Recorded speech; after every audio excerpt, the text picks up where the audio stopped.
அவர் நம்ம ஒரு அரசியலுக்கு போகணும்னு முடிவு பண்ணியிருக்கிறார்.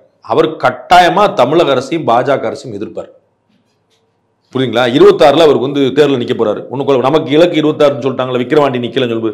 அப்ப 26ல் வந்து யார் என்ன கேட்பாரு? திமுக ஆட்சியை மீண்டும் கொண்டு வரும்னு சொல்லுவாரா? இல்ல சொல்ல மாட்டார். அதிமுக ஆட்சியை கொண்டு வரும்னு சொல்லுவாரா? பாஜக ஆட்சியை கொண்டு வரும்னு சொல்ல போறார். இந்த 3 சொல்ல போறது இல்ல. அப்ப இந்த 3 பேரையும் ஆதரிக்க போறது இல்ல. சரிங்களா? அதுல ஒன்றும் குழப்பம் இல்லை. ஆனா யாரோட சேரணும், என்ன சொல்லணும், என்ன நம்முடைய மோட்டவா வைக்கணும். ஏடிஎம்கே டிஎம்கே வேண்டான்னு சொல்றதுக்கு ஆல்ரெடி 4 பேர் இருக்கிறாங்க. பிஜேபி வேண்டாம்னு சொல்றதுக்கு ஆல்ரெடி 4 பேர் இருக்கிறாங்க. அப்ப நீங்க என்ன செய்ய போறீங்கன்னு ஒன்று இருக்குல்ல. அப்ப அந்த இடத்தை அவர் வந்து உருவாக்கிக்கிட்டு இருக்கிறார். அதனால ஸ்டேபிளா இருக்கிறார், ஸ்டெடியா இருக்கார், அமைதியா இருக்கார். அவர் சொன்னது போல இந்த இடத்தை அவர் வந்து அரசியலுக்கு பயன்படுத்தி இருந்தாருன்னா எதிர்ப்பு வந்துருக்கும்.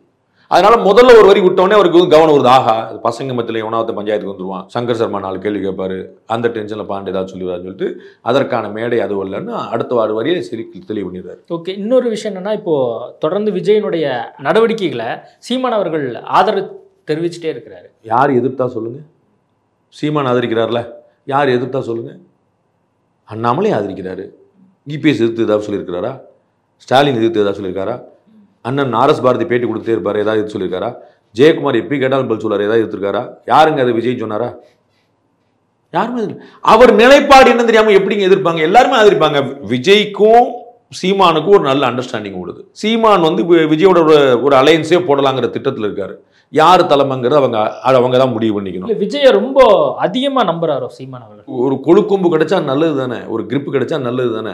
இவருடைய குரோத் வந்து கிளீனா போயிட்டு இருக்கு.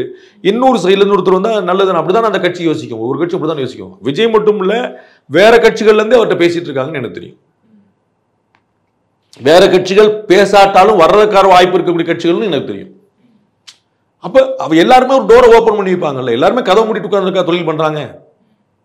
எல்லாருமே ஓபன் பண்ணி வைப்பாங்க. அதனால இப்ப யாருமே ஆயுதத்தை எடுக்க மாட்டாங்கன்னு சொல்ல வர. யாருமே விஜய் யாருங்க போதை ஒழிப்பு பத்தி பேசுறது சொல்ல மாட்டாங்க. நீங்க டிஎம்கே காரங்கிட்ட போய் கேளுங்க, சார் என்னங்க போதைப் பொருள் அதிகமாகிடுச்சுன்னு சொல்லிட்டாரு அப்படின்னா, அங்க திமுக அரசு நடவடிக்கை எடுக்குதுல்ல அப்படின்னு சொல்லுவாங்க. பதிலுக்கு வந்து பேச மாட்டாங்க. ஏன்னா அவர் இன்னும் ஆயுதத்தை எடுக்கல. அப்ப நம்ம எதுக்கு ஆயுதத்தை எடுக்கணும்? அவர் கிளீனா 2026ல் திமுக எதிராக அரசியல் பண்ணி ஆகணும். அதுக்கே பண்ண மாட்டாரே.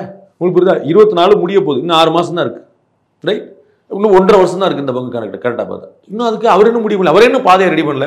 அப்ப நீங்க வந்து இப்படி போறா அப்படி போறா அப்படி முதல்ல அவர் எங்க போறாரு முடிவு பண்ணுவோம், அப்புறம் எந்த ரூட்ல போறாருன்னு பார்ப்போம். முடிவெடுக்க முடியாத ஒரு சூழல்ல விஜய் இருக்கார் இன்றைய சூழல்ல. அப்படிங்கும்போது சீமான் அவர்கள் முந்தி கொண்டு ஆதரவு தெரிவிப்பது தொடர்ந்து தெரிவிச்சுட்டே இருக்காரு. அதுக்கு அப்போ ஏதோ ஒரு மெசேஜ் வந்து விஜய். இதெல்லாம் உங்களுடைய வார்த்தைகள். நான் ஒரு முடிவெடுக்க முடியாம திணறி இருக்காரு நான் சொல்ல. அவர் தன்னுடைய களத்தை தயார் பண்ணிட்டு இருக்காரு நான் சொல்றேன்.